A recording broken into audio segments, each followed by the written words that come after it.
The year 2025 in review. For SADEQUAIN Foundation, year 2025 was a year of relentless productivity and alarming betrayals. The year 2025 stands out as one of the most productive and consequential periods in SADEQUAIN's posthumous life. It was a year marked by intense scholarly labor, unprecedented documentation, and international public engagement aimed at rescuing his legacy from distortion, neglect, and criminal exploitation. At the same time, it was also a year that exposed with brutal clarity the depth of institutional failure and moral collapse surrounding Sadaqan's name, particularly in the sponsorship and glorification of forged works under official patronage. Thus, the year unfolded as a paradox: extraordinary progress on the one hand and deeply disturbing betrayals on the other. On the positive side, the most remarkable achievement of the year was the publication of five seminal books, each addressing a critical void in the scholarship, documentation, and protection of Sadaqan's oeuvre.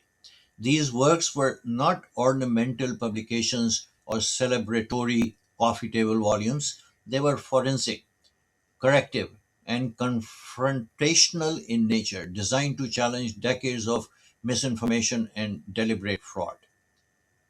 One of the books, titled Treasures of Time, chronicled rare, undocumented works and contextualized them within Sadakan's intellectual, philosophical, and historical trajectory.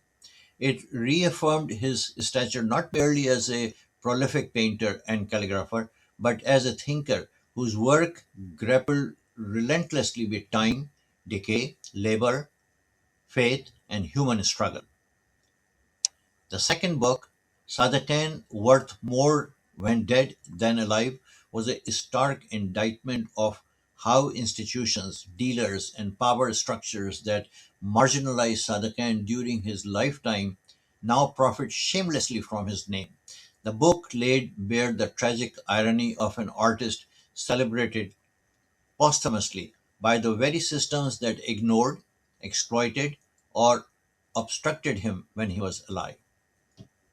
The publication of Encyclopedia of Sadaqan Fakes, Volume 1 and Volume 2, marked an unprecedented intervention in South Asian art history. For the first time, forged works were systematically identified, categorized, visually documented, and analytically dismantled. These volumes named the unspoken truth that an entire shadow industry thrives on fabrications falsely attributed to Sadak Khan, aided by silence, incompetence, and complicity. The culmination of this scholarly offensive was the catalogue raisonné, Sadak Khan Counterfeits and Fakes, a work without precedent in Pakistan's art history. Rather than cataloging authentic works alone, it courageously documented fraudulent ones, providing future scholars, collectors, and institutions with an indispensable tool to distinguish truth from deception. Together, these five books represent a body of work that may prove as consequential as any exhibition, for they strike at the roots of historical falsification. Complementing these publications were four exhibitions and book launches held across Islamabad, Los Angeles, and Pasadena, California. These events were not ceremonial gatherings, they were acts of cultural resistance. They reintroduced Sadakan to diverse audiences through verified material, scholarly discourse, and public engagement rooted in integrity rather than spectacle. Particularly significant was the international outreach in California, which placed Sadakan within a global conversation on modernism, post-colonial identity, and artistic exploitation. These exhibitions restored dignity to his name and reaffirmed that truth, though delayed, can still be asserted with authority.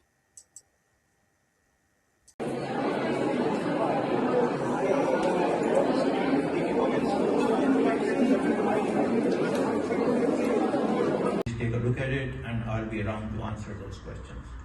I thank you very much for giving the opportunity, and a special thanks to Consul General of Pakistan, Honorable Asim Ali Khan. Thank you very much.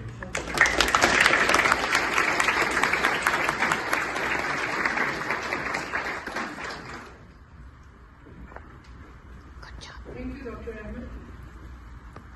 However, the positive achievements of the year were overshadowed by two deeply troubling events that exposed the ongoing assault on SADEQUAIN's legacy. On the negative side, two fraudulent exhibitions of forged works attributed to SADEQUAIN were staged with alarming audacity and official endorsement. The first took place at the National Museum of Qatar, inaugurated by the Amir of Qatar and the Prime Minister of Pakistan. The gravity of this event cannot be overstated. A national museum, an institution entrusted with safeguarding cultural truth, became the venue for the public display of forged works. The presence of the highest state dignitaries lent legitimacy to deception, transforming fraud into state sanctions falsehood. It was not merely an exhibition of fake paintings, it was the international laundering of artistic crime. Equally disturbing was the second fraudulent exhibition held at Noor Royal Gallery, Dubai, sponsored by the Pakistan Embassy and endorsed by the Ambassador of Pakistan. This exhibition demonstrated how diplomatic missions, instead of protecting national cultural heritage, can become active participants in its degradation.